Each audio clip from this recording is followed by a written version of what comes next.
So this is Mike Wolf. We have Chris Albrecht on the podcast. We have Catherine Lamb. This is the Spoon crew that was in Tokyo. We just did our third annual Smart Kitchen Summit Japan. It was a lot of fun. Catherine and Chris, is both your first time in Japan, right? Yeah, first time ever. Wow. Mm-hmm. Chris, you got there a little bit early. You had a couple of days to explore before we all got there. What was your initial impression? Were you surprised by anything? Was it what you expected? Well, this might be kind of a hot take, right? So I've always wanted to go to Japan. I've always wanted to go to Tokyo. I was lucky enough that I got the chance to do this because of the Smart Kitchen Summit in Japan. And what I always imagined it as like the city of the future. And in many ways it is. But in other ways, I thought it was almost like taking a step back in time. Because, here I'm using my watch to pay for things. And over there, I found that I was using cash a lot. I know that's kind of a weird thing to have as a first impression.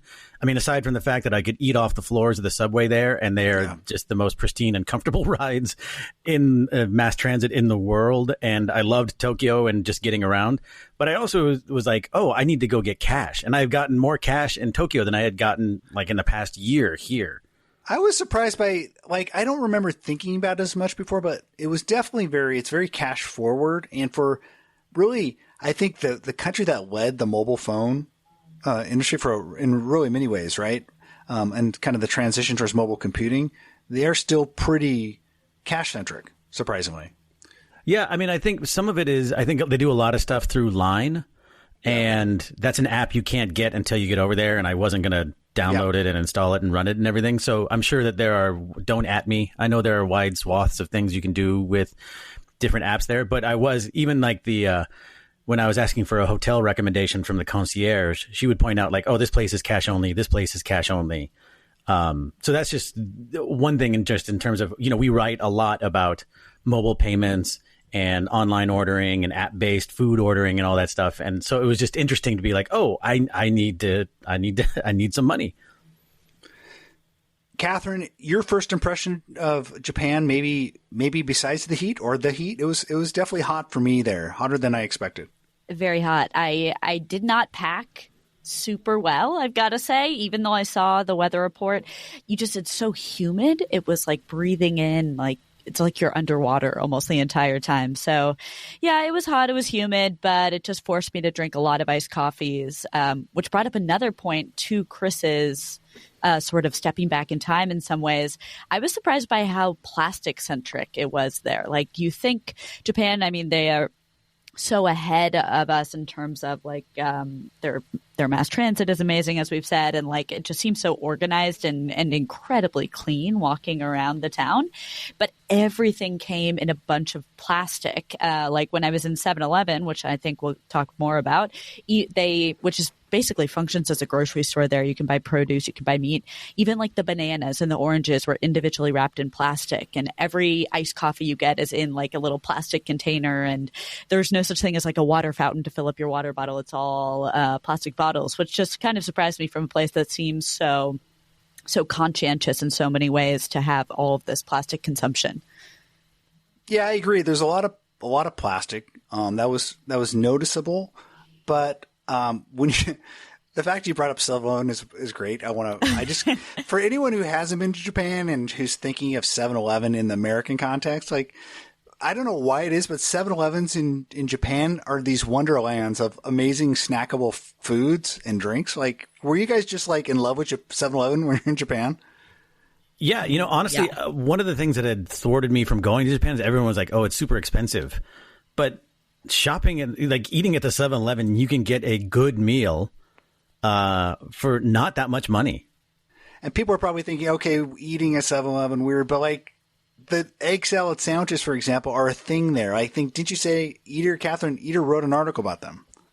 They've definitely mentioned them, and I'd heard from several sources before I was going to Japan. A, definitely check out 7-Eleven. B, those egg salad sandwiches. Secret ingredient is MSG, guys, which is amazing. But and everything's just so thoughtful. They have the little onigiri rice balls, and they come in a package that has a separate wrapping area for the seaweed so that you can put it all together and the seaweed doesn't get soggy. It's just those thoughtful touches, and everything is legit amazing. I think the Spoon team ate at least 2/3 of their meals at 7-Eleven. Well, the food in Japan, let's just not shortchange just Tokyo as a great food town. Like, we had some amazing meals broadly. You know, we ate some great meals with our team there, the Sigmaxis team. They had like a great sushi wrap up for like SKS Japan, and just like the great ramen places there. Just so many good places to eat out there. It's like one of the top. It's like New York City, and some amazing eating experiences. Oh yeah, quick shout out to Kazuma because I know he's listening. Yeah. And even the night before, I mean, the event food was incredible, but like the night before the event, you know, event food is usually like pretty good, but you're not necessarily going to be blown away by it. I was blown away by it. Like, there was just such thought and attention put into all of the food. And also we got the first taste of the sous vide, which was pretty cool. Yeah, that was great. Like, a production line sous vide was there. Robin Lewis flew over from China, brought one of those, and we had some of the food. We also had some, and we'll get into like the Smart Kitchen Summit Japan, but I think at the event they are actually, and this is during the event after the intro dinner, we were eating one of the new plant-based burgers there, right? Oh yeah, by the vegetarian butcher. Yeah, I'd never had that before. I think it was okay. It's okay. Yeah, we'd kind of discussed it was bought by Unilever recently, within like the past 6 months or so, I think. And you can see the ingredients on the side of the package. I was looking through it with Aki Taneko from Just, and he was like, oh, it's all soy. It's like all soy based. And you can kind of taste that. It tastes sort of like, you know, the Gen 1 veggie burgers before you get the Beyonds and Impossibles. And in no way bad, just would never mistake it for meat. Yeah. Before we jump into SKS Japan, real quickly, lastly, on kind of walking around and experiencing things, Chris, you made a point to actually go check out some food robots in Japan. I did. So that was, you know, one thing. It was harder than I thought to find food robots. Like, I found one at the bottom of the Henna Cafe, which is actually set up by a travel agency in the basement of one of the shopping buildings over in the Shibuya district near the famous crosswalk. And there were some other like automated things. The things I didn't find that I thought I would find more readily was the vending machines were all pretty pedestrian, pretty mundane, nothing super high end. And I only found one robot that was actually preparing and serving food, and it was a coffee robot. But I did, however, enjoy a sushi Rito at it's almost like a working lab. It's by a company called Ubo, and it's Beat Sushi, Beat Sushi, and they make sushi burritos.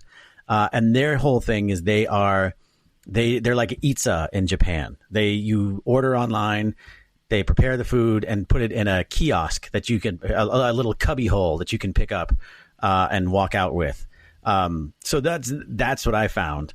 I also tried to find stuff. I went to a baseball game and tried to find interesting stuff there, and the food was good, but it wasn't as automated as I thought it would be. And the takoyaki, the octopus ball robot, was it was like a 7-hour train ride, so I did not take that just to try the octopus balls down south. You were down in the sake. They were selling sake at the baseball game, right? Yeah, it was great. You could get beer or sodas or whatever, and they also served cold sake. So I sat there and watched a really fun baseball game with a really fun crowd, and drank some sake during whatever the middle innings. The Tokyo Swallows, correct? It was, yeah. They were playing. I don't remember the name of the city, but the Tigers. So the event itself, this was the third year. This event has grown every year.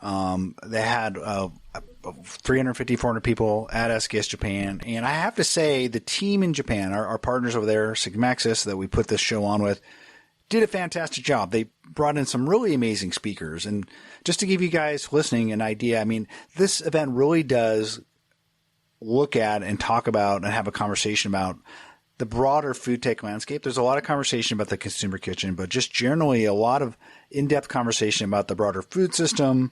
A lot of like very kind of nerdy conversations in a good way, where people present the research on things like the future of protein. We had essentially the NASA equivalent in Japan, JAXA, coming and talking about space food.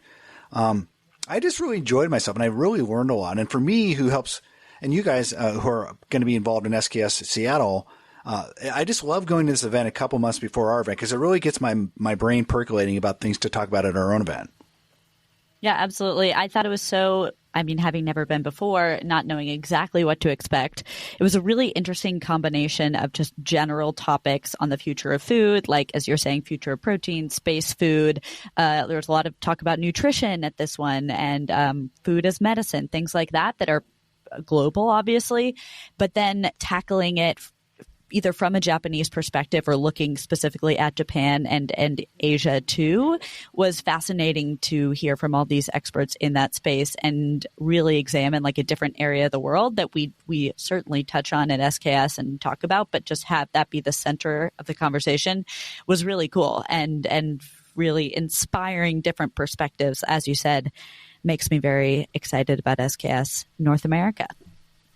Yeah, we had translators there to pick up because half of it, or probably like 2/3 of it, was in Japanese, which is obviously, you're in Japan.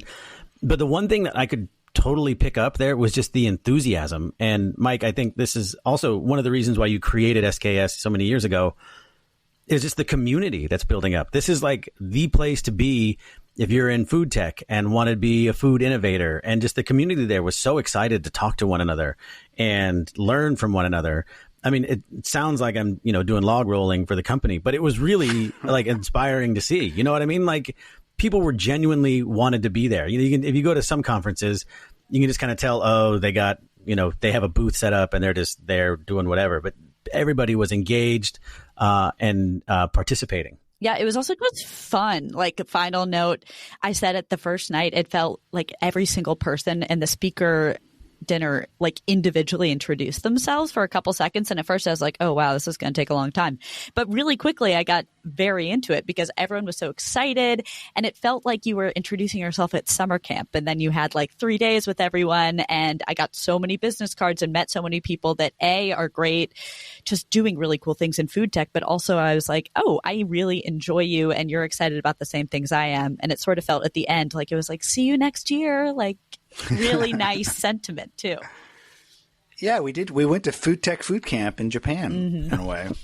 The enthusiasm was there. One of the thoughts I had when we were kind of wrapping it up, and one of the things I said is like, there's just a seriousness of purpose and thought. And people are just excited about, in a way, changing the world. And it sounds a little bit kind of like a platitude, but like, I think these are really people that, and this is what's great to be around, that think and want to change the world in many ways. And there's just such a depth of understanding for everyone in their respective areas. And I think I want to talk a little bit about the panels we each moderated. And we won't be able to talk about every panel, but at least talk about some of the panels we each moderated, because we went up there ourselves and had some conversations. Chris, you did a couple talking a little bit about food robotics. And you had a couple of folks, one from the U.S.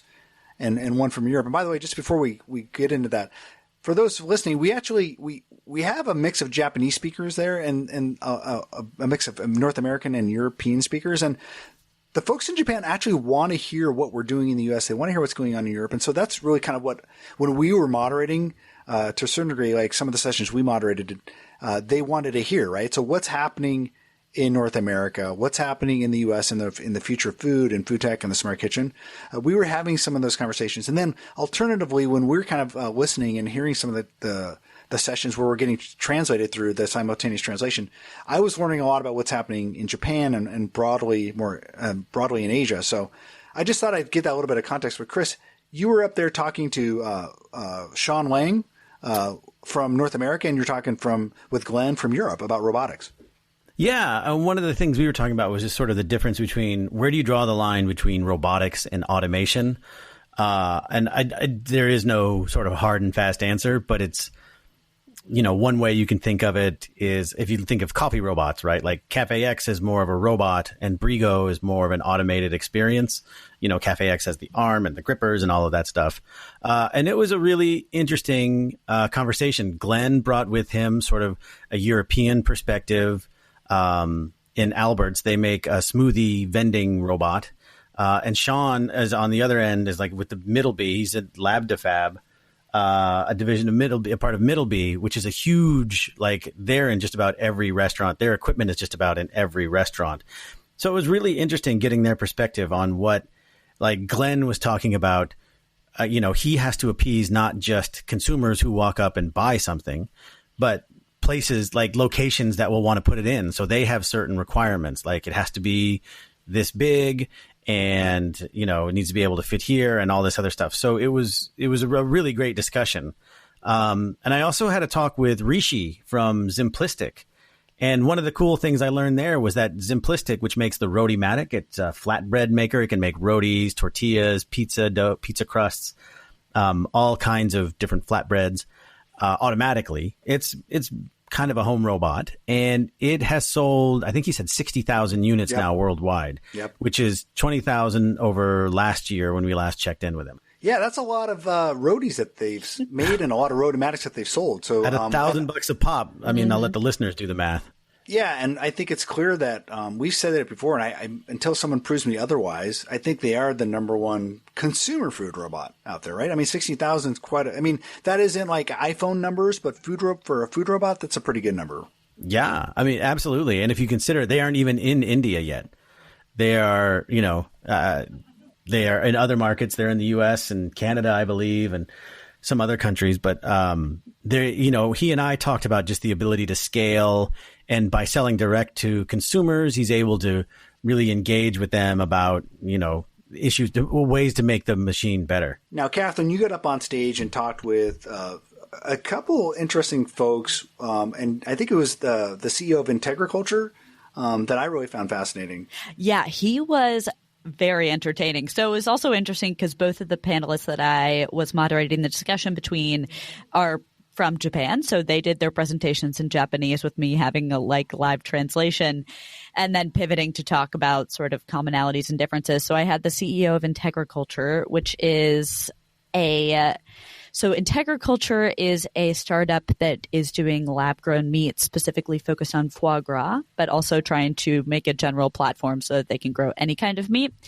But it grew out of this biohacker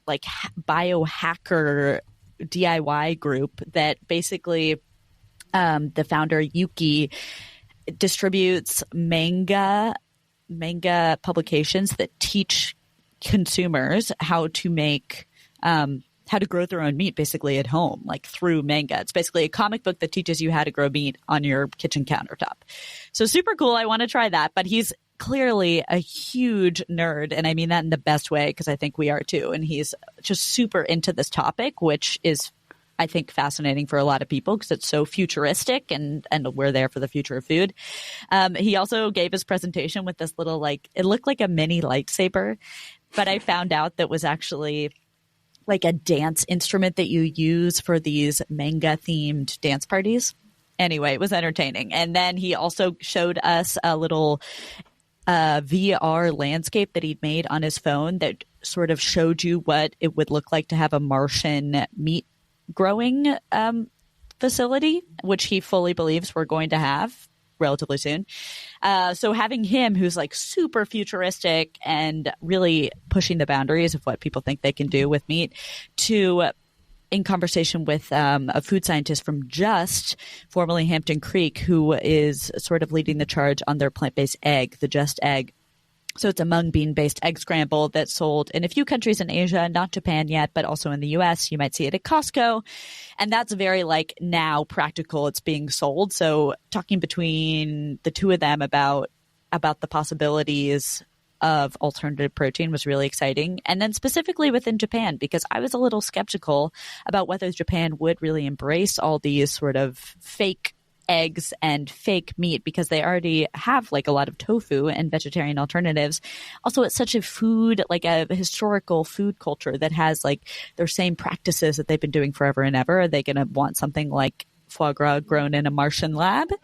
We talked about it. And so Yuki's very optimistic. And so is Aki from Just. So it was a very interesting conversation. Hopefully the video will be available at some point so we can publish it. Yeah, so Yuki's ability to do visualizations and then kind of relating to his presentation was really interesting to me. And while he was speaking Japanese and is getting translated, I was keeping up, and I felt like his visualizations around these futuristic meat ferment or kind of cellular fermentation tanks and what this looks like in a city, I thought were pretty fascinating. I'd never tried to visualize what large scale production lab grown meat facilities look like, but he basically tried to show us what that would look like.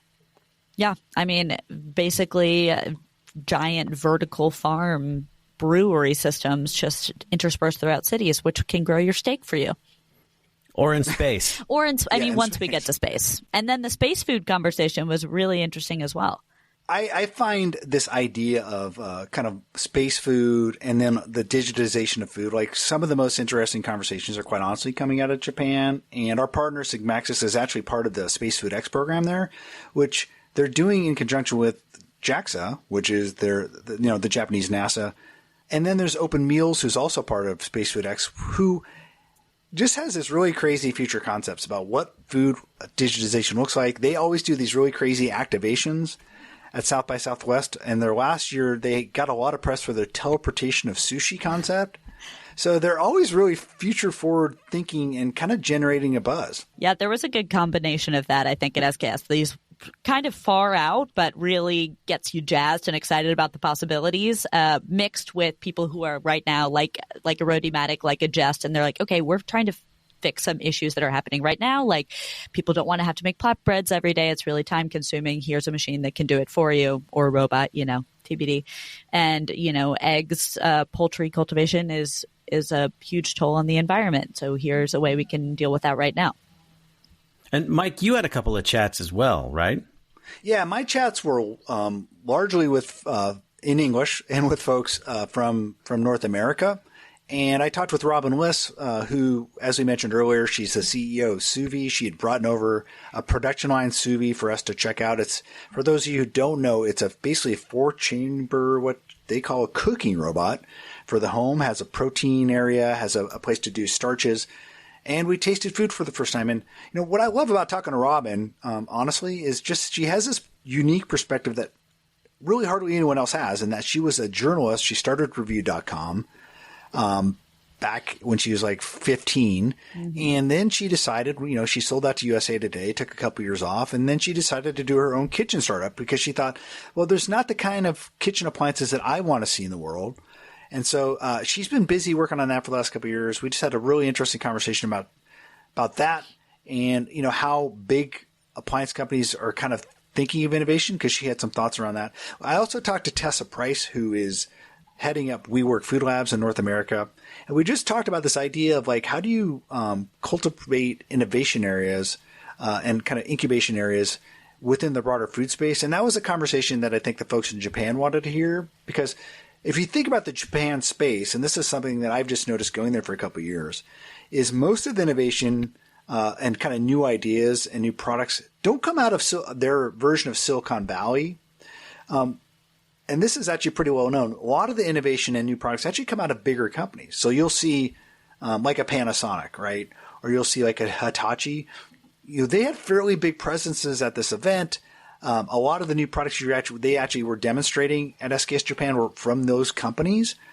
And I think that's a really interesting kind of difference and a dichotomy in contrast with the North American market. So I think talking to Tessa about kind of this idea of creating innovation spaces and hubs and how that may translate to Japan was a really, really interesting conversation. Did you guys notice that when we were there, some of the products on display? You saw a lot of interesting products from the big Japanese companies. Yeah, in particular, Catherine, you wrote a piece on Panasonic's, the Catapult Game Changer, the Gameapult. They had the TV, for lack of a better term, a screen inside a plate, right? Yes, Dish Canvas, which is, it's kind of sticky, but there's actually a lot of potential, I think, if you actually envision where it could go. Basically, you can use an app and program what images you want and put some sort of like movement, basically decide how it's going to transition and move in color, and it'll project it from the plate itself. So they're envisioning they said they're in talks with Disney, talking about using it for kids, sort of as a way to engage them and keep them entertained throughout meal times. But Mike and I were discussing that it also could be something that like Michelin star chefs would use, at Noma or something, where they're like, oh, here's a lovely steak, and here projected is like the field in which the cow grazed or something like that. So it's just some forward thinking interesting products that were coming out of the Panasonic, who also, I believe, did they also do the onigiri robot? Yes, they did. It made basically, it was a prototype, but it sort of automated the process of shaping rice balls into triangles for onigiri. Mm-hmm. And then we had our old favorite, the Mori Robo, the crepe robot. The crepe robot. Yeah.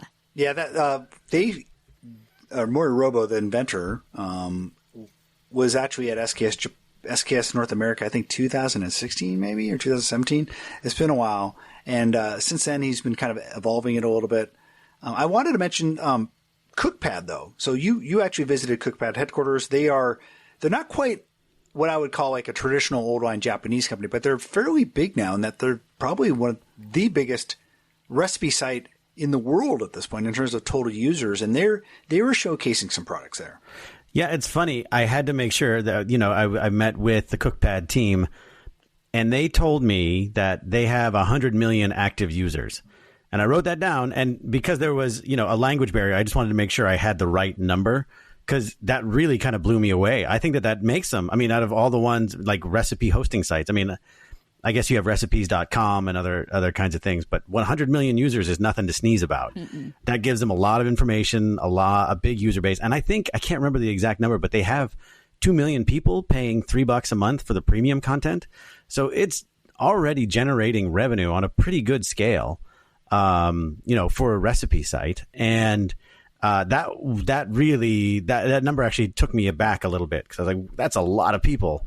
And they are getting into hardware to do a machine that helps with, if you cook with hard water, it impacts the flavor of your food.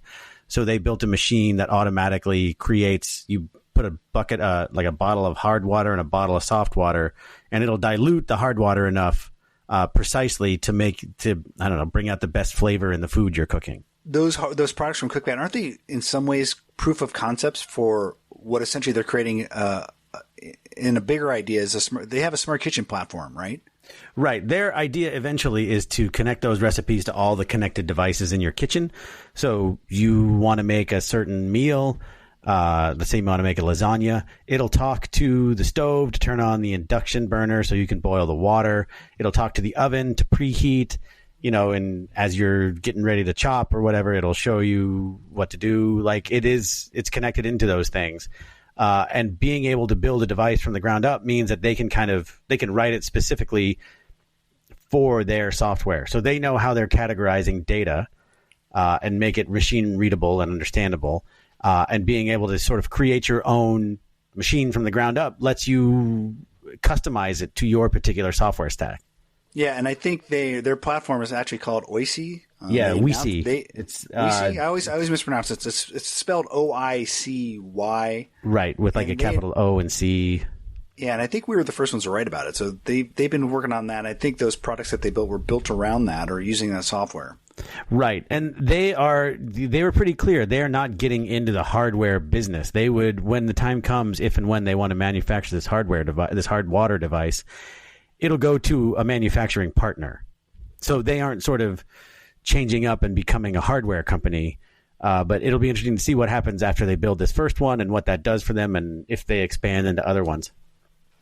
I have to just give a further compliment. We talked a little bit about the protein burgers we had, but there was some other great food that was just being passed around at the breaks in the happy hour. There's that protein-based bread. I'm trying to remember the name of it. Do you guys remember that? Base bread or Base Foods. Base bread. Very good.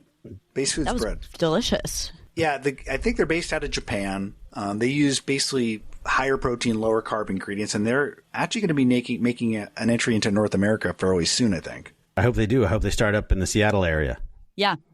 A very guilt-free bread and pasta is basically how they framed it. I hope so, because I probably ate like 10 of their samples throughout the day. They're very tasty. And there was the crepe from the Crepe Robot, and there's a few other tasty delights to be had there as well. And we should say, for people who go to conferences here in the U.S., I just want to reiterate the food that they served.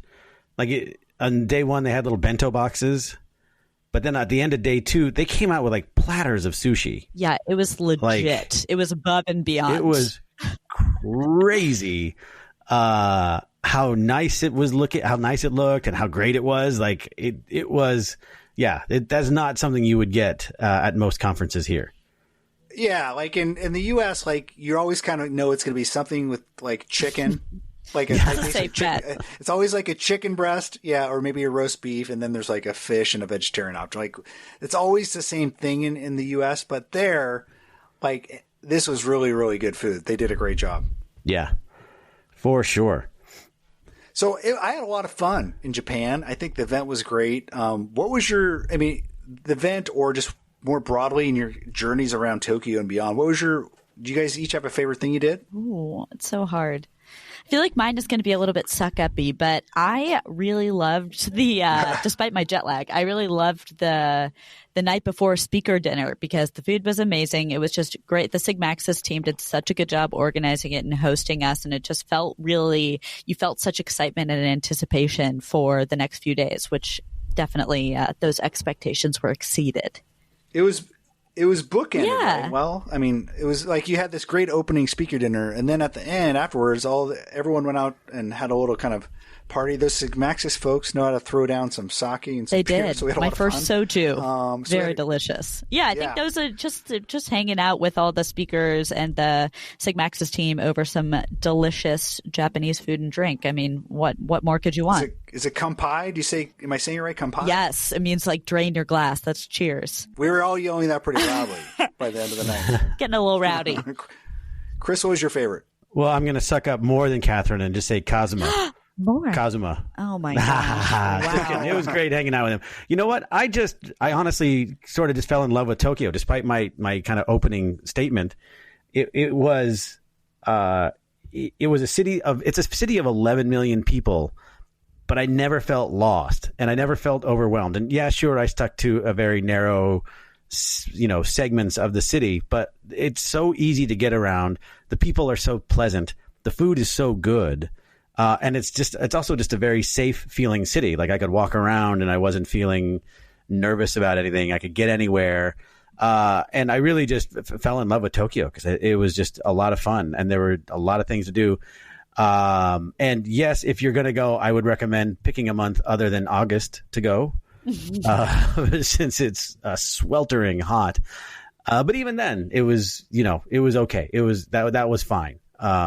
So I do want to thank the Sigmaxis team and everybody and Mike and being able to go out there and experience it all because it was a really great experience.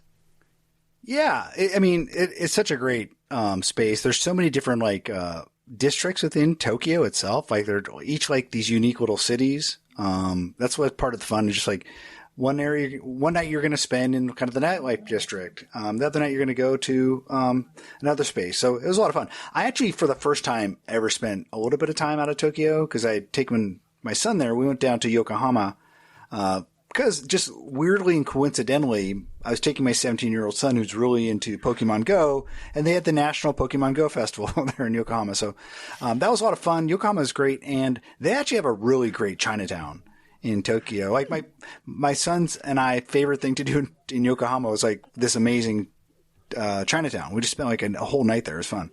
So were you playing Pokemon Go? Yeah. So you basically get a ticket if you go to this festival, if you get accepted, and you're playing Pokemon Go. And for anyone who knows how it works, you basically it's very geo-specific, right? Like it knows where you are, if it knows you're in a park, and you get to catch specific Pokemon. And admittedly, I'm not that into it. My son is really into it, or at least he was for this trip, and so. But it's a lot of fun. And were there like booths of Pokemon, like Squirtle on a stick kind of foods, or was there anything that made it? It was way less commercialized than I would have anticipated. I would have anticipated like. Almost like what's that annual event? Like Comic-Con, right? Like I would have pictured like something like a Comic-Con, like it's pretty commercialized. Tons of like corporate presence there with like their content and characters. This was almost like a folk festival with very little presence there.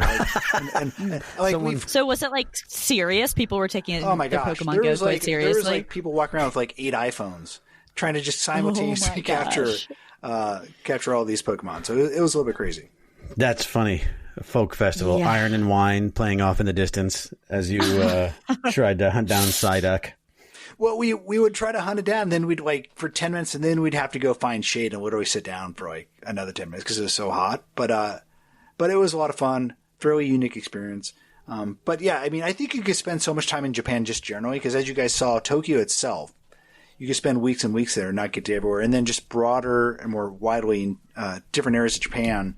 I just people kept telling me to go to Kyoto. I'm like, well, that's a 7-hour train ride, so I can't do it. But I know. I think next year maybe. Yeah, maybe next year SKS Japan Kyoto. Who knows? Is Kaz listening? Maybe, maybe having Kaz. Hint, hint. Hiro and Akiko, we've had one request for SKS Japan in Kyoto, so we'll see. All right, guys, this has been a lot of fun. Thank you for getting on. We just wanted to capture some of our thoughts about SKS Japan. We know that the SKS Japan team, they actually listen to podcasts. They're fans of it, so we want to give a big shout out to them. Thanks, guys, for all you did. Yeah, and don't forget SKS North America is coming up as well in a mere, 6-ish weeks. Oh, it's crazy. 7 weeks, yeah, 6 so weeks. Get your tickets if you haven't already. It's going to be really, really exciting. We're moving to a whole new venue. Lots and lots of amazing panels. Great food. I don't know if we're going to have a sushi platter, but we'll see. Maybe not, but we will have some folks from SKS Japan. Hiro's coming to talk, and we will have, I think the early indication is we're going to have JAXA here to talk about space food in Japan. So we're going to have a lot of cool stuff. Use the discount code podcast for 25% off tickets. And hey, guys, we'll talk to you next week. Sounds good. All right. Bye, guys. Bye. Bye.